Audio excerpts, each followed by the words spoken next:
नमस्कार दोस्तों, मैं ललित कुमार अपना यूट्यूब चैनल यूपी एग्जाम्स में स्वागत करता हूं। देखिए, जो हमने कल पारिस्थितिकी एवं पारिस्थितिकी तंत्र परितंत्र की क्लास ली थी, उसी में हम आगे कंटिन्यू करते हैं। आज हम जानेंगे ऊर्जा प्रवाह के बारे में। किसके बारे में? ऊर्जा प्रवाह के बारे में। तो ऊर्जा प्रवाह को हम समझ लेते हैं।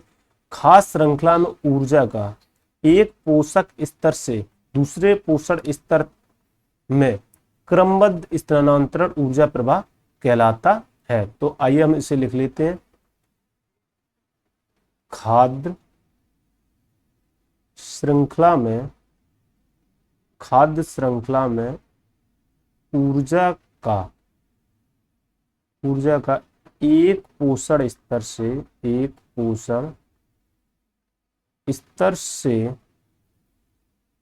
दूसरे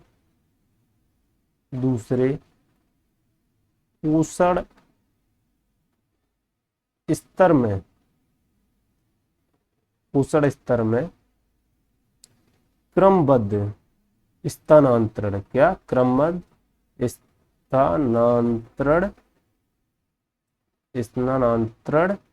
ऊर्जा प्रवाह कहलाता है। क्या कहलाता है? ऊर्जा प्रवाह कहलाता है। ऊर्जा प्रवाह कहलाता है। अब देखिए, हमारा एक फिजिक्स में नियम होता है, न्यूटन का प्रथम नियम के अनुसार ऊर्जा ना तो नष्ट होती है,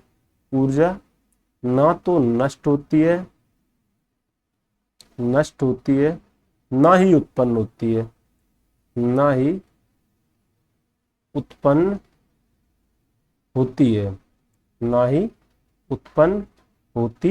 है।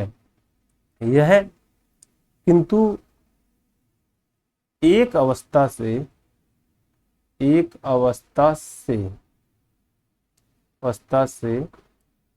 दूसरे अवस्था में परिवर्तित हो जाती है। दूसरे अवस्था में परिवर्तित हो जाती है। इतनी हम लोग बात समझ चुके होंगे कि खास श्रृंखला में ऊर्जा का एक पोषक स्तर से, क्या हमने बोला कि खास श्रृंखला में, आइए समझते हैं, खास श्रृंखला में ऊर्जा का एक पोषण स्तर से दूसरे पोषण स्तर में क्रमबद्ध स्थानांतरण ऊर्जा प्रवाह कहलाता है। इतनी बात हम लोग समझ चुके। आइए हम आगे नेक्स्ट स्लाइड में देखते हैं। लिंडेमान का 10% ऊर्जा का नियम। तो लिंडमैन क्या कहते हैं भाई? लिंडमैन इनके अनुसार हम लिख लेते हैं इसे, इनके अनुसार लिंडमैन के अनुसार उत्पादक, जैसे कि पेड़ पौधे हैं, पादप और वनस्पतियां हैं, इनसे वनस्पति, इनके अनुसार उत्पादक पादप जैसे और वनस्पति पेड़ पौधे हैं, ये कौन से हमारे होते हैं? उत्पादक होते हैं। से अंतिम उपभोक्ता तक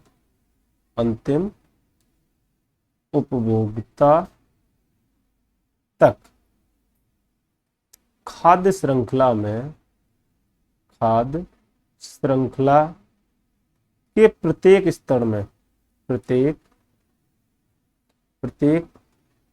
स्तर पर पिछले स्तर की ऊर्जा का 10% ही स्थानांतरित होता है। स्थानांतरित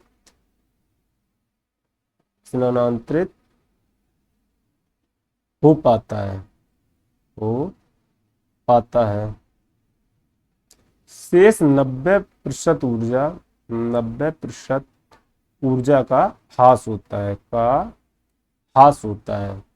भाई लिंडेमैन क्या कहते हैं? इनके अनुसार, जैसे कि समझ लीजिए, हम समझते हैं इनके अनुसार ये क्या कहते हैं।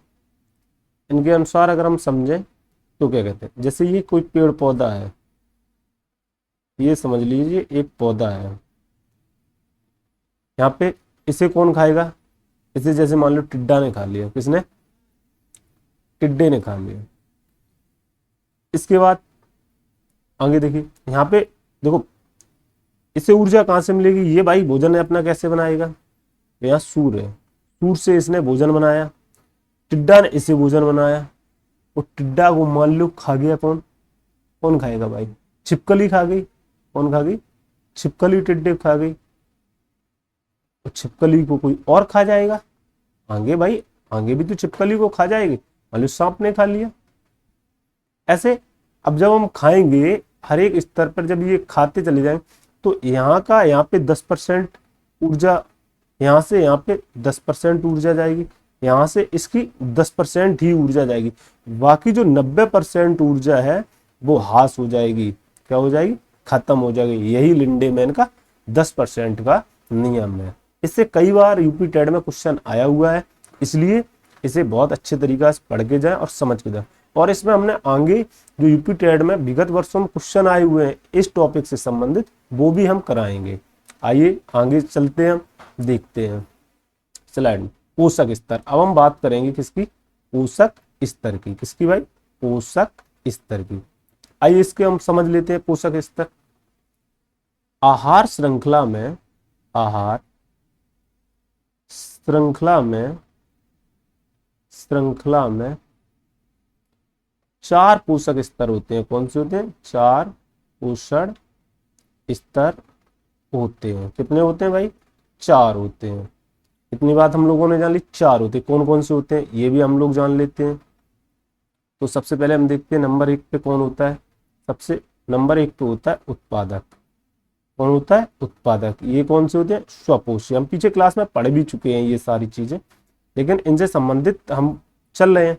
जैसे कि स्वपोषी होते कौन कौन से, जैसे कि हरे पेड़ पौधे हो गए, पेड़ पौधे हो गए, वनस्पतियां हो गई, ये अपना भोजन स्वयं बनाते हैं। कैसे बनाते हैं, अपना भोजन स्वयं बना लेते हैं। नंबर 2 पे देखते हैं कौन आते हैं, इस पे आते हैं प्राथमिक उपभोक्ता। कौन आते हैं, प्राथमिक उपभोक्ता,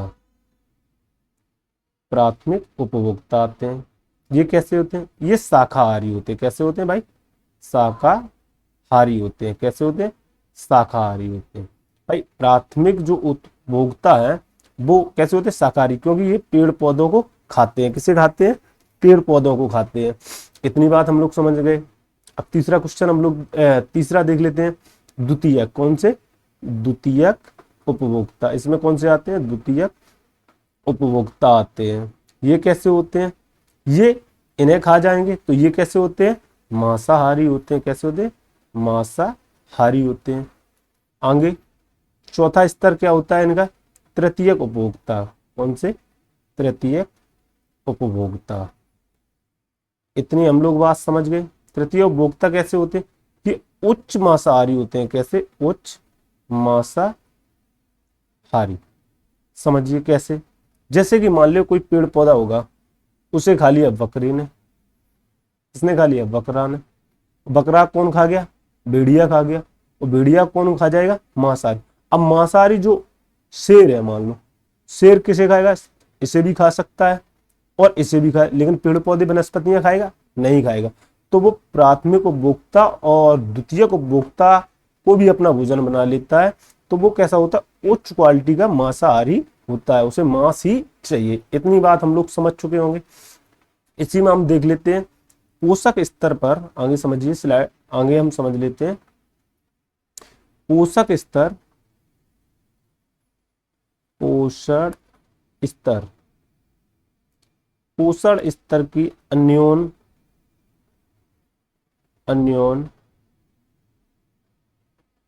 क्रियाओं को 3 भागों में बांटा जाता है। 3 भागों में विभाजित किया गया है, किस किस में किया गया है ये भी हम लोग जान लेते हैं। भाई जैसे हमने पोषक स्तर को 4 पोषक स्तर हमने देख लिए, कौन कौन से, उत्पादक पहला, दूसरा प्राथमिक उपभोक्ता, दूसरा द्वितीयक उपभोक्ता, तृतीय उपभोक्ता। इसी पोषक स्तर की अन्योन क्रियाओं को 3 भागों में विभाजित किया गया है। कैसे, नंबर 1 पे क्या होता है, खाद्य श्रृंखला। भाई जब पोषक स्तर खाद्य श्रृंखला में दूसरा खाद्य जाल, खाद्य जाल। अन्योन क्रियाओं के आधार पर हमने बांटा है, एक तो खास श्रृंखला में, दूसरा खाद्य जाल में, और तीसरा पिरामिड में। किसमें? पिरामिड में। इतनी हम लोग बात समझ लें तो हम आइए अब हम आगे जानते हैं खाद्य श्रृंखला के बारे में। किसके बारे में जानते हैं? खास श्रृंखला के बारे में। देखो, पोषक स्तर में प्रत्येक जो जीव होता है, पोषक स्तर में प्रत्येक जीव किसी ना किसी अन्य जीव का भोजन बनता है। किसका बनता है? अन्य जीव का भोजन बनता है। एक दूसरे को सभी खा जाते हैं। जैसे कि हमने मान ली बकरा ने खा लिया, क्या खा लिया था? घास, पेड़ पौधे खा लिए। उसे खा लिया किसने? भेड़िए ने खा लिया। भेड़िया को किसने खा लिया? शेर ने खा लिया। इसी प्रकार कोई ना कोई एक दूसरे का भोजन बनता रहता है। तो लिख लीजिए पॉइंट टू से, इस पॉइंट को हम लिख लेते हैं। पोषण स्तर में, पोषण स्तर में प्रत्येक जीव, प्रत्येक जीव किसी अन्य जीव का, अन्य जीव का भोजन बनता है, भोजन बनता है। अब आगे समझ लेते हैं। जो परितंत्र होता है, परितंत्र, परितंत्र, इसमें जो परितंत्र में ऊर्जा का मुख्य स्रोत क्या होता है? कई बार क्वेश्चन पूछे गए। ऊर्जा का मुख्य स्रोत यहाँ पे क्या होता है? सूर्य होता है। क्या होता है भाई? सूर्य होता है। क्या होता है? सूर्य होता है। इतनी हम लोग बात समझ गए भाई कि पोषक स्तर में प्रत्येक जीव किसी अन्य जीव का भोजन बनता है। भाई जब भोजन बन जाए उसी को तो खाद्य श्रृंखला कहते हैं। आगे समझिए इसी में। अब आगे समझिए नेक्स्ट पॉइंट। नेक्स्ट पॉइंट देखते हैं। खाद्य श्रृंखला में, खाद्य श्रृंखला में ऊर्जा का प्रवाह, ऊर्जा का प्रवाह एक दिशीय होता है। कैसा होता है? एक दिशीय होता है। कैसे दिशीय होता है? कैसे एक दिशीय होता है? जैसे कि कोई पेड़ है, पेड़ को किसने खा लिया था? किसने खाया था? बकरे ने, बकरा ने। और बकरे को किसने खा लिया? मनुष्य ने खा लिया भाई, हम तुमने खा लिया। तो भाई ये किस दिशा में चल रहा है? एक ही दिशा में चलता है, लेकिन इसके मार्ग कई हो सकते हैं भाई। खाई जैसे कि अगर बकरा को तुमने खा लिया, या मान लो बकरा को किसने खा लिया? बकरा को खा लिया, भेड़िए ने खा लिया। ऐसे जैसे कि टिड्डा है, ये पेड़ पौधा है, पेड़ पौधे को टिड्डे ने खा लिया, और टिड्डे को खा गई छपकली खा गई। या और भी जानवर खा सकता है भाई, भेड़िया भी खा सकता है, और भी लोग खा। तो इसमें कई रास्ता कई हो सकते हैं, लेकिन दिशा एक ही होती है। ये कई बार क्वेश्चन पूछा गया कि ऊर्जा, खास श्रृंखला में ऊर्जा का प्रवाह कैसा होता है? तो इसमें क्या लगाएंगे? एक दिशीय होता है। जैसे एग्जाम्पल समझ लेते हैं हम लोग, लिख लेते हैं एग्जाम्पल को। जैसे एग्जाम्पल, जैसे कि एग्जाम्पल क्या हो गया? घास। ये घास है, घास को किसने खा लिया? खरगोश ने खा लिया। किसने खा लिया? खरगोश ने खा लिया। खरगोश को कौन खा जाएगा? लोमड़ी खा जाएगी। लोमड़ी कौन खाएगा? हाँ, लोमड़ी ने खा लिया। और लोमड़ी कौन खा जाएगा? शेर खा जाएगा। तो ये कैसा हो गया? एक दिशीय हो गया। इतनी बात हम लोग समझ चुके हैं। आगे हम देखते हैं इसके बाद खाद्य श्रृंखला। भाई खास श्रृंखला को हम समझ लेते हैं चित्र के माध्यम से। जैसे देखिए ये पोषक स्तर है भाई, इसे हम हाईलाइट से देख लेते हैं, हाईलाइटर से। जैसे ये पोषक स्तर हो गया। क्या हो गया? ये पोषक स्तर हो गया। अब पोषक स्तर में कौन कौन से आते हैं? प्राथमिक स्तर, द्वितीय स्तर, तृतीय स्तर और चतुर्थ स्तर। हम पिछले देख चुके हैं पिछली स्लाइड में कि पोषक स्तर कितने होते हैं? प्रकार 4, प्रथम, द्वितीय और तृतीयक और चतुर्थक।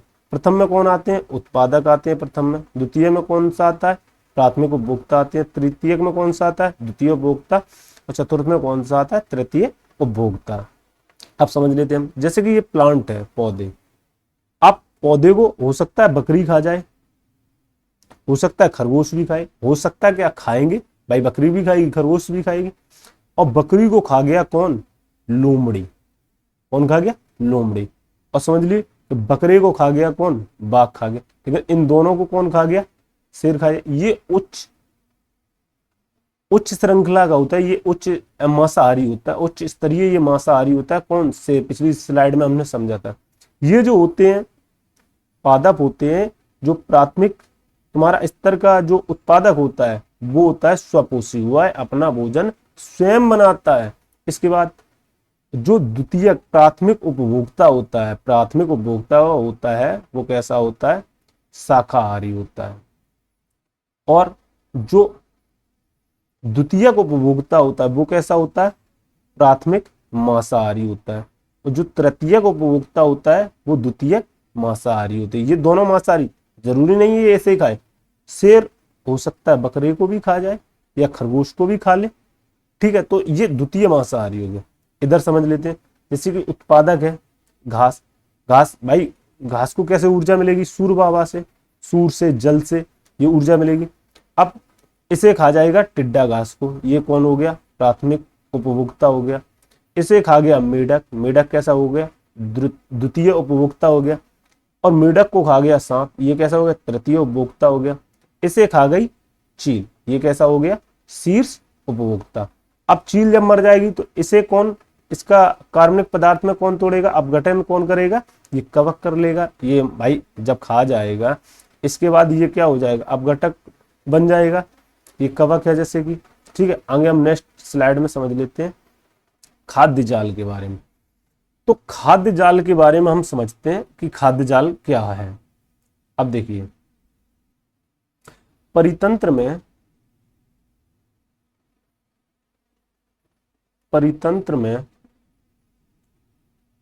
कई खाद्य श्रृंखला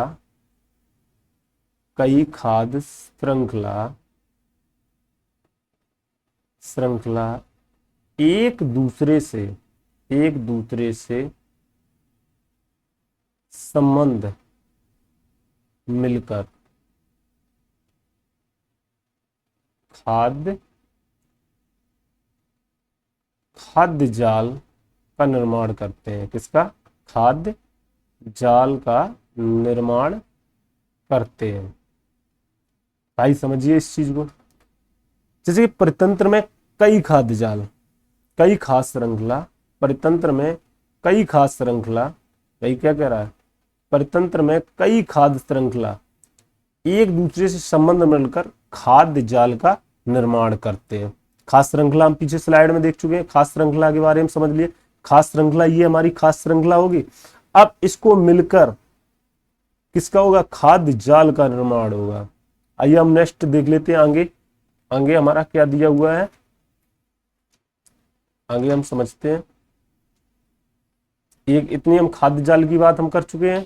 खाद्य जाल में देख लीजिए, इसमें दिया होगा शायद, हाँ ये खाद्य जाल में दिया हुआ है। खाद्य जाल को समझ लेते हैं। जैसे पेड़ है, पेड़ को खाया किसने?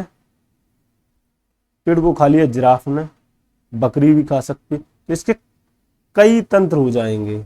ठीक है, खास श्रृंखला के, जब हमने पीछे स्लाइड में क्या समझा था कि कई खाद्य श्रृंखला एक दूसरे से संबंध मिलकर क्या बनाते हैं? खाद्य जाल बनाते हैं। ये क्या हो गया? खाद्य जाल हो गया। जैसे कि पेड़ को खा गई कौन? बकरी, इधर जिराफ खा गया, और जिराफ को खा गया कौन? शेर। ये क्या बन गया? हमारा खाद्य जाल बन गया। जैसे इधर देखिए, घास है, घास को खा लिया, हो सकता है टिड्डी ने खाया, टिड्डी, बकरी भी खाती है घास को, चूहा भी खाता है।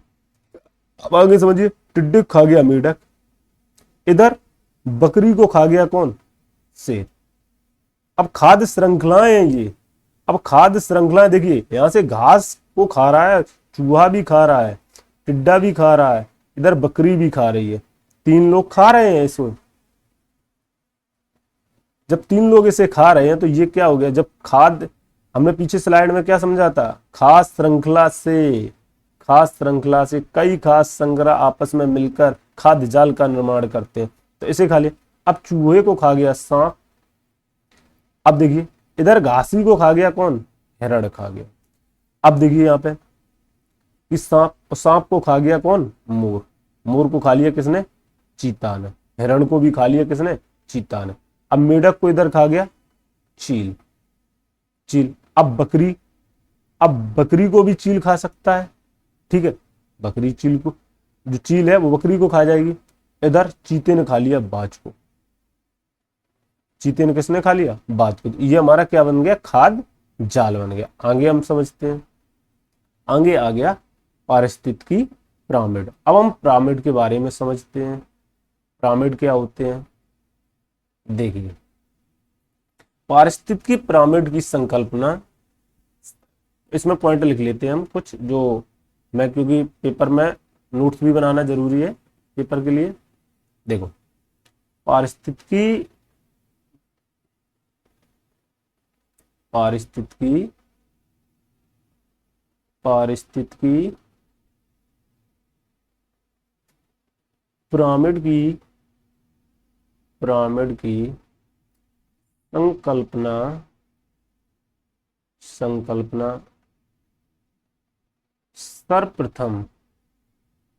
सर्वप्रथम वर्ष 1927 में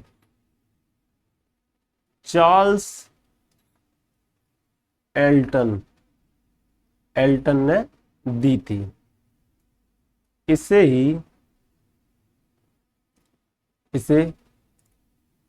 एल्टो नियम भी कहते हैं। क्या कहते हैं, एल्टो नियम भी कहते हैं।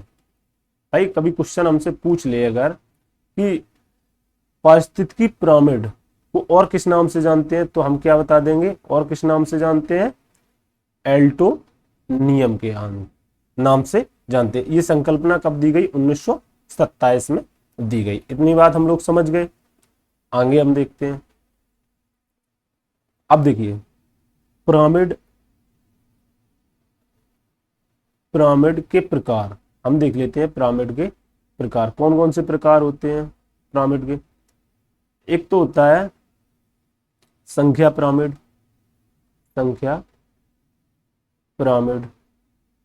इसके बाद नेक्स्ट होता है जय भार पिरामिड, और अगला होता है हमारा ऊर्जा पिरामिड। कौन सा होता है, ऊर्जा पिरामिड। इतनी बात हम लोग समझ गए। आगे देख लेते हैं। सबसे पहले हम जानते हैं, किसके बारे में जानते हैं, संख्या पिरामिड के बारे में। किसके बारे में, संख्या पिरामिड। अब इसे समझना है। इसमें देखो, संख्या पिरामिड के बारे में हम लोग समझ लेते हैं। देखो, अब मान लीजिए घास का पिरामिड है, जैसे कि यहाँ चित्र में दिखाया गया है, घास के मैदान का पिरामिड। घास में क्या होगा, घास में ज्यादा उत्पादन होगा। भाई प्राथमिक स्तर के जो उपभोक्ता होंगे वो ज्यादा होंगे, द्वितीयक के उससे कम होंगे, तृतीयक के उससे कम होंगे, और चतुर्थ के उससे कम होंगे। जैसे खाद है, घास बहुत ज्यादा उत्पादन करती है, सूर्य से ऊर्जा लेके घास क्या है, बहुत ज्यादा उत्पादन कर लेगी, ठीक है। अब इसके बाद उपभोक्ता उससे कम होंगे, प्राथमिक, द्वितीयक उससे कम होंगे, तृतीयक उससे कम होंगे, चतुर्थ उससे कम होंगे। ठीक, इतनी बात समझिए। अब इधर पे पोषक स्तर में समझिए वृक्ष का, जैसे कि अब वृक्ष का ये तो कैसा बन गया, संख्या का पिरामिड स्थल पे कैसा है, स्थल, भाई स्थल पे कैसा है हमारा, सीधा है। क्या है, सीधा। इसे हम क्या लिखेंगे, सीधा। कैसा हमने लिख लिया, सीधा। इतनी हम लोग बात समझिए। इसे कैसा लिख लिया हमने, सीधा है। और वृक्ष का जब पिरामिड की हम बात करते हैं तो इसमें भाई वृक्ष है, वृक्ष एक है, वो अपना भोजन बनाएगा, ठीक है। उसे खाने वाले कई हो जाएंगे, बकरी खा सकती है, टिड्डा खा सकता है, जिराफ खा सकता है, ठीक है। तो इनकी संख्या बढ़ जाएगी इसी में। इसके बाद जिराफ को खा जाएगा, जैसे कि चील ने शेर खा जाएगा, लोमड़ी खा जाएगा, ये खा। इसके बाद तृतीय हो जाएगा उपभोक्ता, इसके बाद चतुर्थ उपभोक्ता हो जाए। तो ये कैसा, वृक्ष का पिरामिड कैसा बनेगा, उल्टा बनेगा। कैसा, उल्टा बनेगा। और स्थल का कैसा बनेगा, सीधा पिरामिड। संख्या का पिरामिड अगर पूछा जाएगा कि आप, हम लोग समझ लेंगे, जैसे कि घास के मैदान है, स्थल पे कैसा बनता है, सीधा पिरामिड बनता है, और वृक्ष का कैसा बनता है, उल्टा बनता है। आगे समझ लेते हैं जैव भार का पिरामिड। किसका, जैव भार का पिरामिड। अब स्थली पे हम देख ले, स्थली तंत्र पे, स्थली तंत्र पे सबसे पहले उत्पादक आते हैं, उत्पादक। उसके बाद प्राथमिक उपभोक्ता होगा, प्राथमिक उपभोक्ता। उसके बाद द्वितीयक, उसके बाद तृतीय। स्थली पे कैसे होंगे, सबसे ज्यादा उत्पादक होगा, उसके बाद प्राथमिक उपभोक्ता, उसके बाद द्वितीयक, उसके बाद तृतीय होगा। जल में। अब देखिए यहाँ पे तो भोजन ज्यादा बन रहा था, उसके बाद कम, उसके बाद उसके कम, लेकिन इस जब जलीय की बात करेंगे तो जलीय में क्या होगा, मछलियां होंगी। भाई मछली कम होंगी, उत्पादन अपना कम करेंगी जल में, ठीक। उसके बाद उसे खाने वाले ज्यादा होंगे, उससे द्वितीय उपभोक्ता ज्यादा होंगे, तृतीय उपभोक्ता, उसके बाद चतुर्थ उपभोक्ता। तो जलीय में कैसा, अब जब पूछा जाए क्वेश्चन में, जब पूछा जाएगा कि जैव भार का पिरामिड, जैव भार का पिरामिड स्थलीय में कैसा बनता है, तो लिख देंगे हम लोग आंसर में सीधा, और जलीय में कैसा बनता है, उल्टा। कैसा बनता है, उल्टा। इतनी बात हम लोग समझ गए।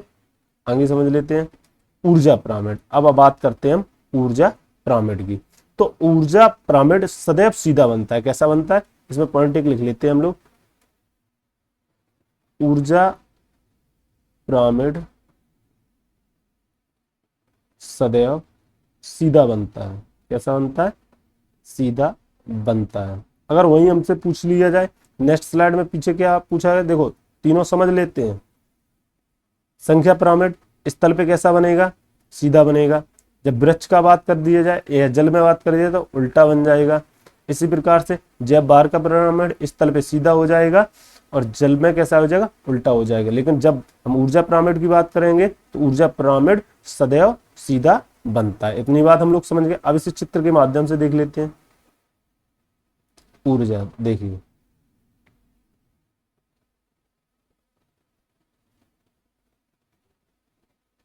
सबसे पहले क्या आएगा, उत्पादक। क्या आएगा, उत्पादक। उसके बाद प्राथमिक उपभोक्ता, उसके बाद द्वितीयक उपभोक्ता, उसके बाद तृतीयक, उसके बाद चतुर्थ। ठीक है।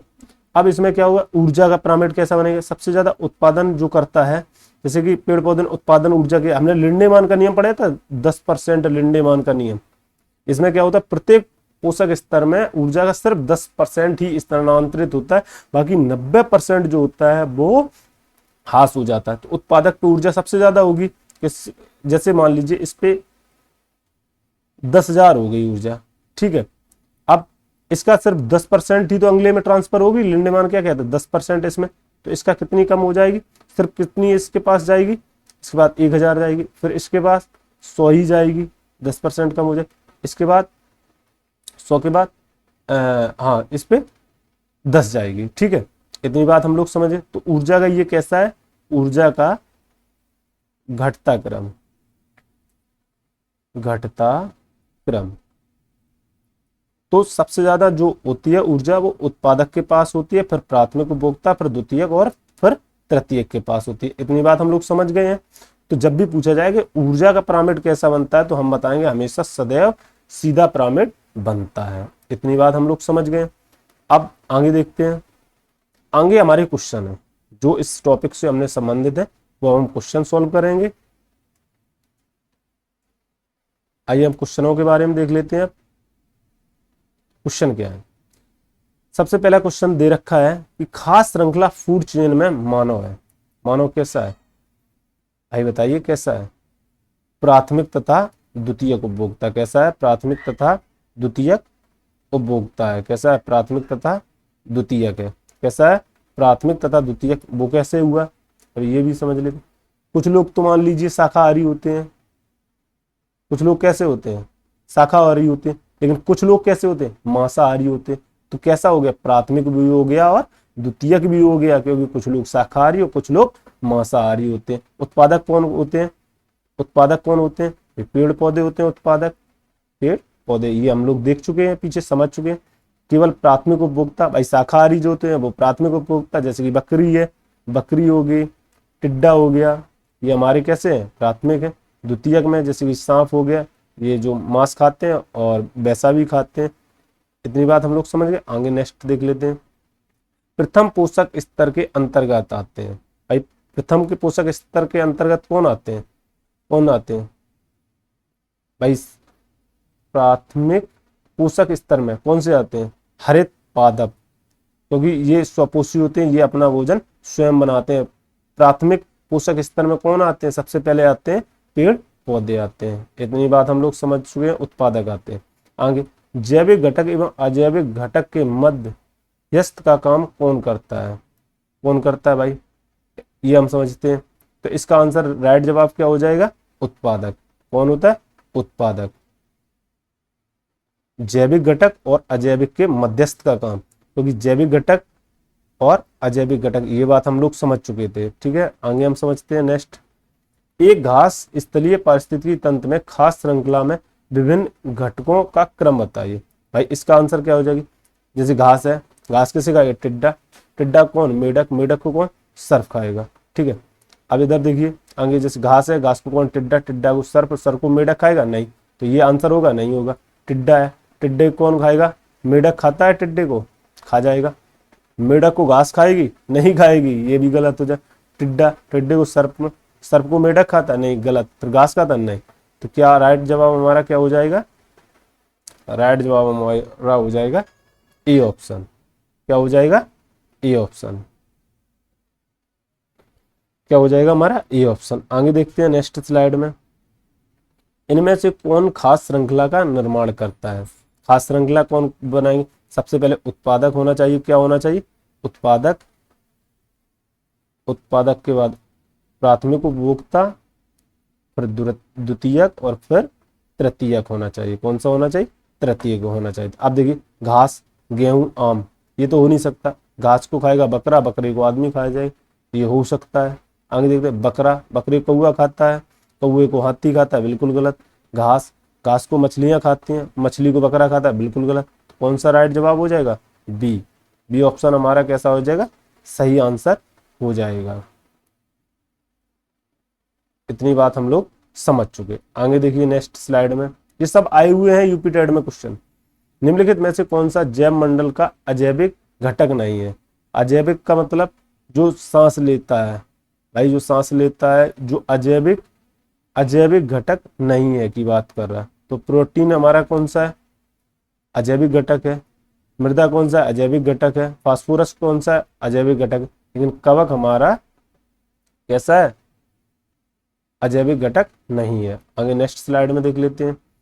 घास भूमि क्षेत्र के परितंत्र की खास श्रृंखला में सबसे उच्च स्तर के उपभोक्ता को क्या कहते हैं? उच्च स्तर के, भाई इसका आंसर देखिए क्या होता है। घास भूमि में, हमने घास भूमि पीछे समझा था, देख लेते हैं, फिर भी समझ लेते हैं एक बार।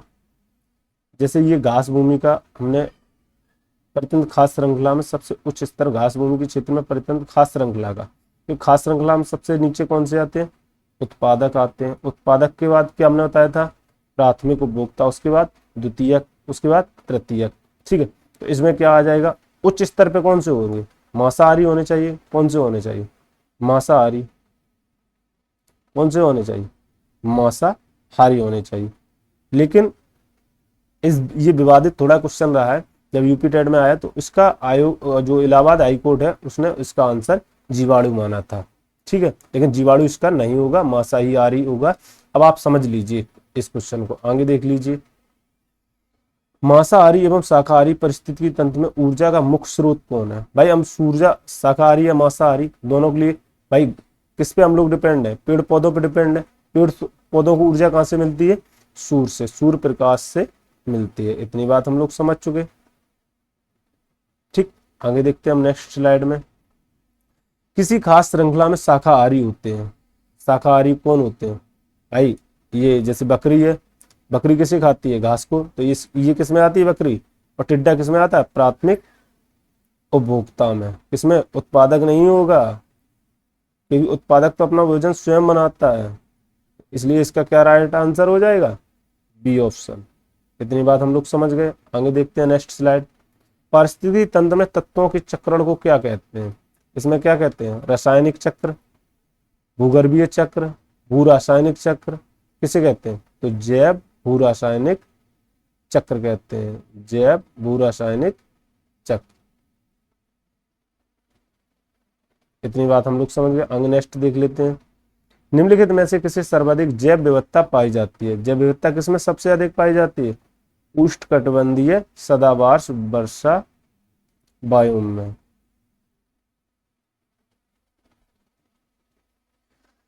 इतनी बात हम लोग समझ गए हैं, क्योंकि यहाँ पे भाई जो उष्णकटिबंधीय जो वन होते हैं वो कहाँ पे होते हैं? भाई ये पृथ्वी है। अब पृथ्वी में यहाँ पे 0 डिग्री अक्षांश होता है। ठीक है, तो यहाँ पे सबसे ज्यादा तापमान भी रहता है, सबसे ज्यादा गर्मी भी रहती है, सबसे ज्यादा वर्षा भी होती है। तो सबसे ज्यादा जैव विविधता भी कहाँ पाई जाएगी? उष्णकटिबंधीय, जहाँ वर्षा ज्यादा होगी, सदाबहार वन रहेंगे। तो इसका आंसर क्या हो जाएगा? उष्णकटिबंधीय सदाबहार वन।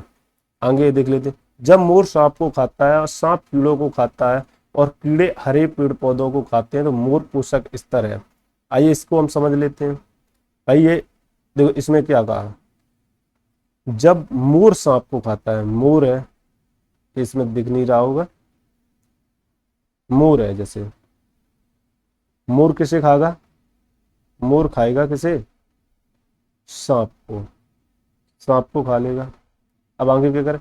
सांप कीड़ों को खाता है, सांप कीड़ों को खाता है। कीड़े कैसे खा लेते हैं? कीड़े खा लेते हैं हरे पेड़ पौधों को खाते हैं। तो पूछ किसका रहा है? मोर का पोषक तल बताइए। तो मोर कैसा है? ये तो हो गए हमारे उत्पादक, ये प्राथमिक उपभोक्ता, ये द्वितीयक उपभोक्ता, ये शीर्ष उपभोक्ता हो जाएगा। तो इसमें क्या आंसर हो जाएगा? प्राथमिक उपभोक्ता नहीं, अंतिम अपघटक। अंतिम अपघटक हम लोग बता चुके हैं, अंतिम घटक नहीं होगा इसका, प्राथमिक अपघटक ये भी नहीं होगा। तो इसका आंसर राइट क्या हो जाएगा? खाद्य पिरामिड में शीर्ष पर।